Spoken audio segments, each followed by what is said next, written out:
وہاں وہ خالص اشتہاراتی اور تخلیقی زبان کا استعمال فرماتے ہیں۔ وہ جانتے ہیں کہ ان کے قلم اور زبان سے کس ماحول میں عوامی محاورہ اور روزمرہ کی زبان کا معاشرہ متحمل ہے اور کہاں نہیں۔ دیکھیے کہ اس فقیہ والا تبار کی زبان کا یہ انداز اور یہ اسلوب ملاحظہ۔ چہرہ تو حقیقت میں جمالی صورت کا مرکزی نقطہ ہے۔ چشم و ابرو اور خد و خال، ناوک نظر اور تیری مژگاں، تکلم، تبسم، اشارہ اور نگاہ، ہر کرشمے کے تعلق اسی جنتی نگاہ سے ہے۔ شاعروں کی اصطلاح میں سر کے بال چاہے دام اور زنجیر کا کام دیتے ہیں، مگر قاتل اور صیاد کا تعلق نگاہ ہی سے ہے۔ آگے سید العلماء کا اسلوب تحریر تو اردو کے ادب لطیف سے بھی کہیں کہیں ہم رنگ نظر آتا ہے، جو ان کے مزاج کے تنوع اور وسعت قلم کی دلیل ہے۔ ایک ہی تحریر اور ایک ہی صحبت کلام میں کئی طرح کے انداز اور پیرائے قاری اور سامع کے لیے دسترخوان پر چنی ہوئی ہفت الوان کی طرح خوش رنگ ذائقوں کا سامان بہم کرتے ہیں۔ سید العلماء نے اپنے آثار میں کئی جگہوں پر عربی، فارسی اور مستند اور اردو کے مستند شعراء اور اساتذہ سخن کے مصروں یا ان کے مفاہیم کو بہت عمدگی سے کھپا دیا ہے۔ یہ بات علامہ کے ذوق شعر اور کلاسیکی شعریات سے ان کی گہری وابستگی کا مظہر ہے۔ اس طرح وہ اپنی نثری بیانیوں میں ایک نئی اور خوشگوار فضا بندی کا شعوری اہتمام فرماتے ہیں۔ اسلوب کا یہ خاص امتیاز ان کے اور ارباب ذوق و فن کے درمیان ذہنی اشتراک و تعاون کو مزید مستحکم کرتا ہے۔ وہ جہاں ضرورت محسوس کرتے ہیں مشاہیر سخن کے کلام کو اپنے متن کا ایسا حصہ بنا دیتے ہیں جو بالکل پائبند محسوس نہیں ہوتا۔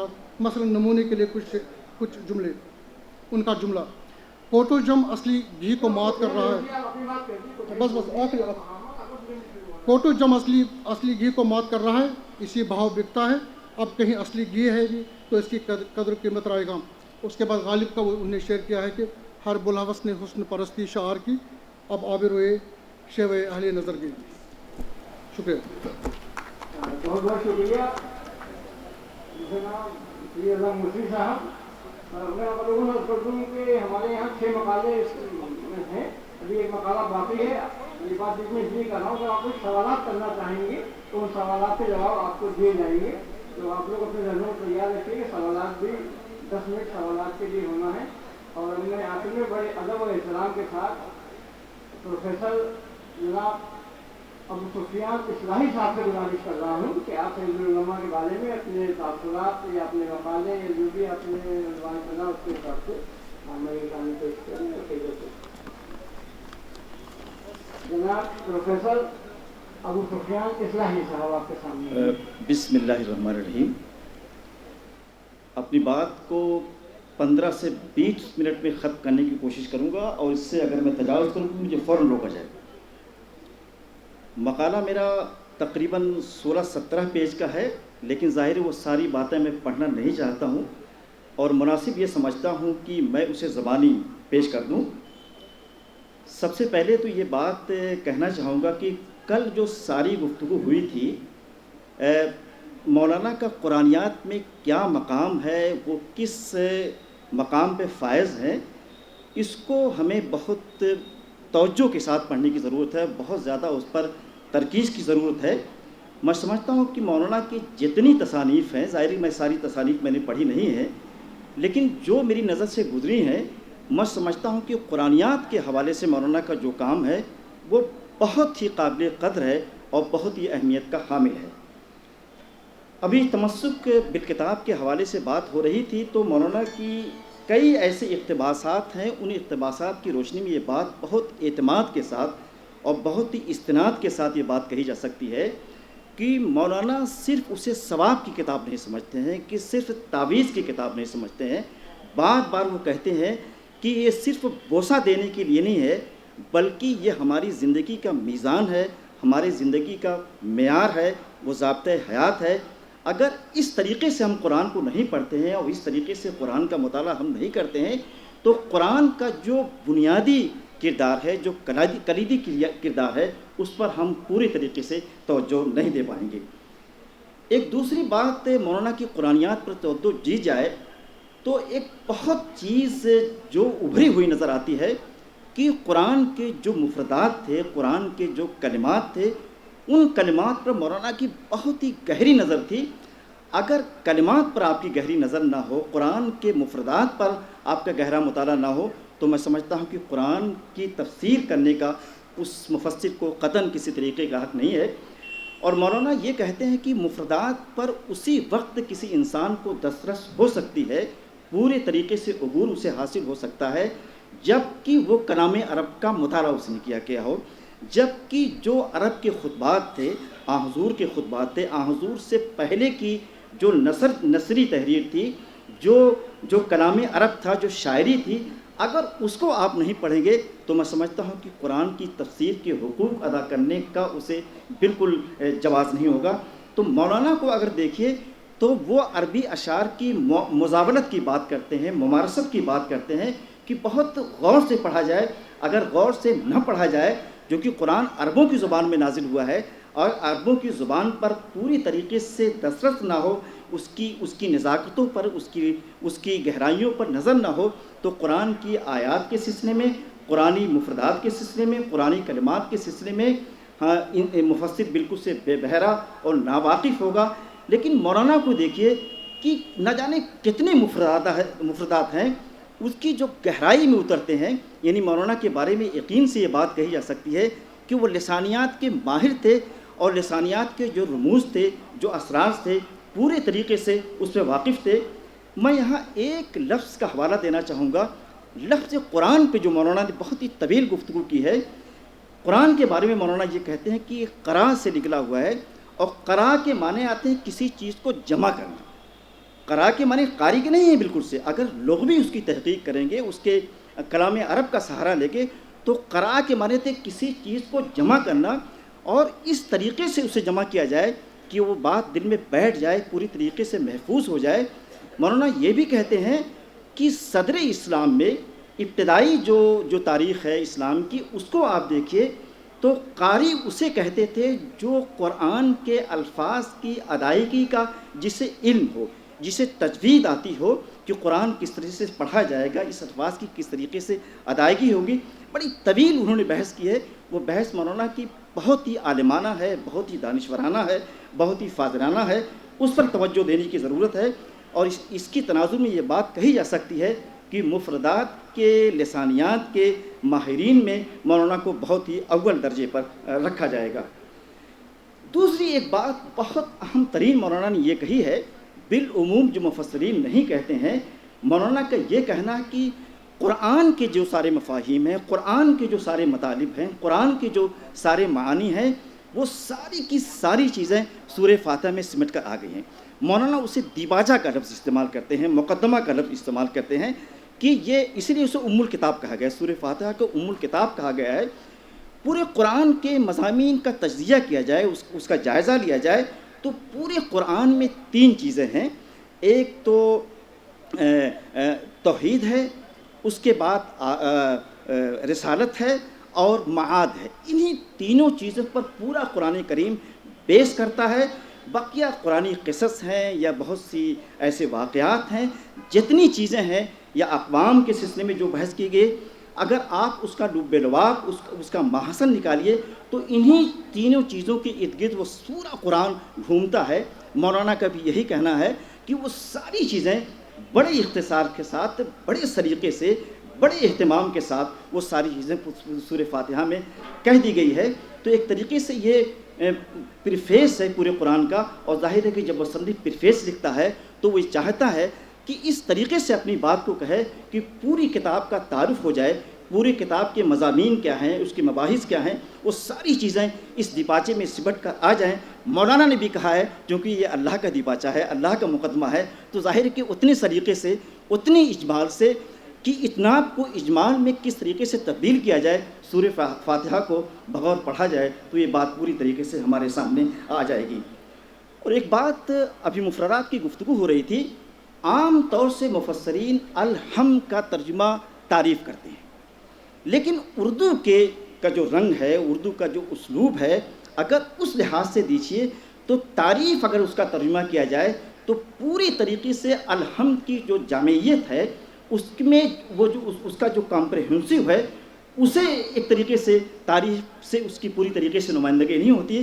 مولانا کہتے ہیں کہ اس کا ترجمہ شکر کیا جائے، اور لفظ شکر میں تعریف بھی شامل ہے اور اللہ کی جتنی نعمتیں ہیں، اللہ کی جتنی رحمتیں ہیں، اللہ کی جتنی کرم فرمائیاں ہیں، اگر بندہ شاکر ہو جائے، اگر بندہ اپنے اللہ کے سامنے ظاہر ہے کہ نمازیں پڑھنا، یہ ساری چیزیں شکر کے مختلف جہات ہیں، مختلف علامات ہیں.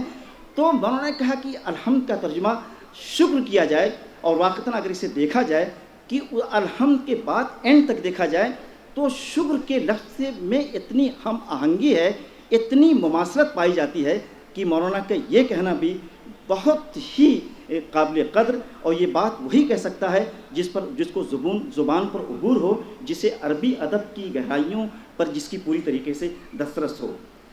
ایک بات مولانا سے تھوڑا سے یہاں میں اختلاف کرنا چاہوں گا، چونکہ ظاہر ہے کہ سیمینار ہے تو مولانا سے اختلاف بھی کیا جا سکتا ہے، لیکن ان کی قد کو، ان کی وہ جو جلیل القدری ان کی ہے، ان کی اہمیت کبھی کسی ظاہر ہے کہ بڑے لوگوں ہی سے اختلاف کیا جا سکتا ہے. جو انسان چھوٹا ہوتا ہے، بہت ہی کہتر و کمتر ہوتا ہے، اس سے اختلاف کیا جائے گا. مولانا نے کہا یہ ہے کہ قرآن کو بے وضو چھوا نہیں جا سکتا ہے. یہ شیعہ علماء کرام بھی کہتے ہیں، بالعموم اکثر لوگوں کی رائے ہے، اور مومن اور سنی جو علماء کرام ہیں وہ بھی یہ کہتے ہیں. لیکن میرا یہ کہنا کہ بلکہ بہت سے دوسرے لوگوں کا یہ بھی کہنا ہے کہ جو قرآن کی جس آیت کو بنیاد بنایا جاتا ہے کہ لا یمسہ الا المطہرون، اگر نظم قرآن آپ کے سامنے ہو تو نظم قرآن کی روشنی میں اس آیت کی تفسیر کی جائے، اس آیت کی تعویل کی جائے، تشریح کی جائے، تو پورے طریقے سے یہ بات واضح ہو جاتی ہے کہ یہاں جو ہو ہے، لا یمسہ میں ہو جو ضمیر ہے، یہ قرآن کریم کی طرف نہیں پلٹتی ہے بلکہ یہ لوح محفوظ کی طرف پلٹتی ہے. اور المطہرون سے مراد یہاں پر فرشتے ہیں. اور بیسکلی اگر آپ تفسیر میں دیکھیے کہ اصل یہ ان مشرکین کا، ان کفار کا جواب ہے یہ آیت، جو یہ کہتے تھے کہ مشرک کی شیاطین قرآن کریم کو لے کے زمین پہ اترتے ہیں، تو انہیں کی تردید کی گئی کہ نہیں، وہ جو لوح محفوظ میں قرآن ہے اسے ایک شیاطین کی اپروچ وہاں تک کہاں ہو سکتی ہے، اسے فرشتے ہی چھو سکتے ہیں. تو یہاں جو چھونے کی بات کہی گئی وہ فرشتوں کے حوالے سے کہی گئی.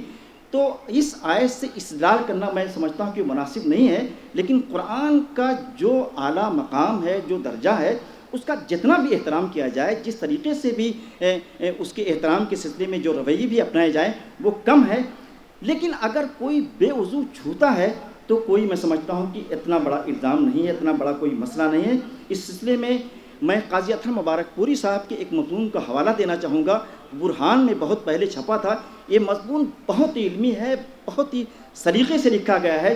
انہوں نے بھی اس میں یہی بات کہی گئی کہ قرآن کو بے وضو، ظاہر وضو تو کرنا ہی چاہیے، لیکن اگر کوئی چھوتا ہے تو کوئی ایسا مسئلہ نہیں ہے. اور اسی طریقے سے میں نے اور بھی بہت سے لوگوں کے حوالے میں نے دیے ہیں، اور میں نے یہ بھی اس میں لکھا ہے کہ صحابہ کرام قرآن کی کتابت اپنے زمانے میں، ظاہر ہے کہ کتابت کا مسئلہ بہت مسلمانوں میں اس زمانے میں عام نہیں تھا، تو نصرانی سے بھی، یہودیوں سے بھی، عیسائیوں سے بھی قرآن کی کتابت کرواتے تھے. اور آپ صلی اللہ علیہ وسلم نے ہرقل کے پاس جو خط لکھا تھا اس میں بسم اللہ الرحمن الرحیم اوپر ہی لکھا تھا. ظاہر ہے کہ ہرقل کو وضو کے بارے میں اور قرآن کے ان سارے چھونے کے مسائل میں اس کو بالکل علم نہیں تھا. تو ان ساری شواہد سے، ان ساری دلائل سے یہ بات سامنے آتی ہے کہ قرآن کو اگر کوئی بے وضو چھوتا ہے تو اسے بہت زیادہ لان دان کرنے کی ضرورت نہیں ہے. تو مولانا کے اس خیال سے میں سمجھتا ہوں کہ اگر اختلاف کیا جائے تو کوئی ایسا حرج نہیں ہے. اسی طریقے سے مولانا نے ایک بات اور کہی ہے اپنے مقدمہ میں کہ کفار و مشرکین کو قرآن ہدیہ نہیں کیا جا سکتا ہے. میں سمجھتا ہوں کہ یہ بات بھی کچھ بہت مناسب نہیں ہے. ظاہر ہے کہ قرآن جہاں یہ کہتا ہے ہدی للمتقین کی بات کہتا ہے، وہیں ہدی للناس کی بات کہتا ہے. تو ناس میں تو سارے لوگ آتے ہیں، ان کو ظاہر ہے کہ مشرکین بھی ہیں، کفار بھی ہیں، ہمارے برادران وطن بھی ہے. تو اگر ان کو آپ قرآن ہدیہ نہیں کریں گے تو اور ساری شرائط عائد کر گئے دیکھیں تو قرآن سے بھاگ جائے گا. تو میں سمجھتا ہوں کہ یہ بات بھی مولانا کی بہت خاص طور سے عصر حاضر میں مولانا کی اس بات سے قدرے ہم اختلاف کرتے ہوئے آگے بڑھیں گے. ایک بات ابھی تحریف قرآن کے حوالے سے یہ بات آئی تھی. میں نے تحریف قرآن، مولانا کی جو کتاب اس موضوع پر ہے، اس کو پورا میں نے حرفاً پڑھا ہے، اور اس مقدمے میں تحریف کے مسائل سے جو بحث کی اسے بھی میں نے دیکھا ہے. مولانا کی اس بحث کو دیکھنے کے بعد یہ کہا جا سکتا ہے کہ تحریف قرآن کے سلسلے میں جتنی امہات الکتب ہیں، جتنے ماخذ، چاہے ان کا تعلق شیعی مسلک سے ہو چاہے وہ سنی مسلک سے ہو، مولانا کی نگاہ میں میں نے پوری فہرست دی ہے ماخذ کی. یعنی اس کتاب کو مولانا کی کتنے وسیع نظر تھے، کتنے بڑے تناظر میں ان موضوعات کو دیکھتے تھے. ایسا نہیں جیسے کہ ہمارے زمانے میں ہے، ہم لوگ ہیں کہ 2-3 کتابیں پڑھتے ہیں اور پڑھ کے اسے مضمون لکھ سکتے ہیں. مولانا جس کو کہتے ہیں کہ پوری طریقے سے چیزوں کو ہضم کرتے تھے، پوری طریقے سے کہیں بھی ان کو لگتا تھا کہ یہاں یہ چیز مل سکتی ہے، وہاں یہ چیز مل سکتی ہے. تو مخطوطات کو بھی اور مطبوعات کو پڑھنے کے بعد یہ مولانا نے ثابت کیا ہے کہ قرآن بالکل غیر محرف ہے، اس میں کسی طریقے کی کوئی تحریف، کسی طریقے کی کوئی چینجنگ نہیں ہے. آپ نے یہ بات صحیح کہی تھی کہ عام طور سے جو ہمارے علماء شیعی ہیں یا علماء تشیع ہیں، ان کے بارے میں جو بات کہی جاتی ہے، شیعہ حضرات کے بارے میں جو بات کہی جاتی ہے، کوئی قرآن میں اضافے کے قائل ہیں، قرآن میں تحریف کے قائل ہیں. ہندوستان کا سب سے پہلے اور سب سے بڑا عالم جو علی گڑھ ہی کا فارغ ہے، مولانا فراہی نے لکھا ہے کہ شیعہ حضرات پر ایک طریقے سے الزام ہے، اور اس الزام کی جتنی بھی تنقید کی جائے، جتنا بھی اسے ہدف تنقید بنایا جائے وہ کم ہے. مولانا فراہی نے بہت واضح طریقے سے لکھا ہے کہ میں نے سارے شیعی علماء کرام کو پڑھا ہے، کوئی مجھے ایسا عالم نہیں ملتا جو قرآن میں کسی زیادتی کی بات کرتا ہو، قرآن میں کسی کمی کی بات کرتا ہو. یہ بات بھی میں نے اس میں کوٹ کر دی ہے خاص طور سے. اور ایک بات یہ ضرور کہنا چاہوں گا، میری بات بس 2-3 باتیں اور رہ گئی ہیں. ایک بات اور کہنا چاہوں گا کہ مولانا نے مقدمہ میں ایک بات یہ بھی لکھی ہے کہ آن حضور صلی اللہ علیہ وسلم کی وفات کے بعد جب قرآن جمع کیا جا رہا تھا تو اس میں صحابہ کرام سے ایک سورہ کی کچھ آیتیں دوسرے سورہ میں چلی گئی ہیں اور دوسرے سورہ کی آیتیں دوسرے سورتوں میں چلی گئی ہیں. میں سمجھتا ہوں کہ اس سے مولانا سے اتفاق کرنا میرے لیے ممکن نہیں ہوگا، چونکہ قرآن کی جو ترتیب ہے وہ نزولی نہیں ہے، قرآن کی جو ترتیب ہے وہ توقیفی ترتیب ہے، اور یہ وہی ترتیب ہے جو لوح محفوظ میں ہے. میں قرآن کی آیت پڑھنا چاہوں گا، فَإِذَا قَرَأْنَاهُ فَاتَّبِعْ قُرْآنَهُ. یعنی گویا اللہ کے رسول کو قرآن پڑھایا گیا تھا ایک خاص ترتیب کے ساتھ، اور پھر ان سے یہ کہا گیا تھا کہ اسی ترتیب کو وہ فالو کریں، اسی کے مطابق وہ پڑھیں. تو چاہے قرآن کی ترتیب ہو، یہ ساری چیزیں بالکل من جانب اللہ ہوئی تھیں، اور حضرت جبرائیل نے 2 بار جو ہمارے سامنے قرآن ہے پڑھ کے سنایا تھا. تو اس مولانا کی اس خیال سے بھی اتفاق کرنا کچھ بہت مناسب سے نہیں لگتا. اور بخاری کی ایک حدیث ہے، وہ بھی میں یہاں پہ کوٹ کرنا چاہوں گا کہ ایک اسطوانۃ المصحف کے نام سے ہے کہ اللہ کے رسول کے زمانے میں بھی قرآن بین الدفتین ہو گیا تھا، اور مسجد نبوی میں ایک کھمبے کے پاس، ایک پلر کے پاس وہ رکھا رہتا تھا، باقاعدہ یہی جو جس شکل میں ہے. خود مولانا نے کہا کہ یہ وہی قرآن ہے جو حضرت علی کے ہاتھ میں تھا. انہوں نے کہا اس میں کچھ حواشی سے ضرور حضرت علی نے لگایا، علیہ السلام نے رضی اللہ تعالیٰ عنہ نے لگایا تھا، لیکن اس کا حوالہ بنیاد بنا کے مولانا نے کہا کہ لیکن چینج کسی طریقے کے نہیں ہے، وہی ہے جو بالکل اس کے مطابق ہے جو حضرت علی رضی اللہ تعالیٰ عنہ کے ہاتھ میں قرآن کریم تھا جسے اس نے جمع کیا تھا. لیکن یہ چیز تھوڑا سے کچھ اس پر قرآن پہ حرف آتا ہے جمع قرآن کے سلسلے میں. تو جمع قرآن حضور صلی اللہ علیہ وسلم کی وفات سے پہلے پوری طریقے سے جمع ہو گیا تھا. اور آخری ایک بات یہ کہنا چاہوں گا کہ مولانا نے 2 باتیں جو کہی ہیں، ایک اسباب نزول کے حوالے سے. ہمارے مفسرین اسباب نزول پر اتنا کنسیڈریشن ان کا ہوتا ہے، اتنی توجہ ہوتی ہے کہ قرآن کا جو دائمی مفہوم ہے، اس کا جو ابدی پیغام ہے، اس سے بالکل صرف نظر ہو جاتے ہیں. مولانا نے سخت تنقید کی ہے کہ اسباب نزول پر بہت زیادہ توجہ دینے سے قرآن کا بنیادی جو پیغام ہے، قرآن جو کہنا چاہتا ہے، اس سے ہماری نگاہیں ہٹ جاتی ہیں. یہ بات بھی مولانا کی بڑی قابل قدر ہے، بڑی قابل تعریف، قابل ستائش ہے. اور ایک بات اور انہوں نے تردید کی ہے کہ قرآن کے جو 7 حروف پر نازل ہونے کی بات کہی جا رہی ہے، اس حدیث کے بارے میں انہوں نے کلام کیا ہے. اور انہوں نے یہ کہا ہے کہ قرآن جس طریقے سے دور اول میں پڑھا جاتا رہا ہے وہی آج تک قرأت چلی آ رہی ہے، اسی طریقے سے پڑھا جا رہا ہے. اسے بنیاد بنا کر قرآن کی تحریف کی باتیں کرنا، قرآن کے حروف کے بارے میں باتیں کرنا، قرآن کی املا کی باتیں کرنا، یہ سب مولانا نے لوف قرار دیا ہے.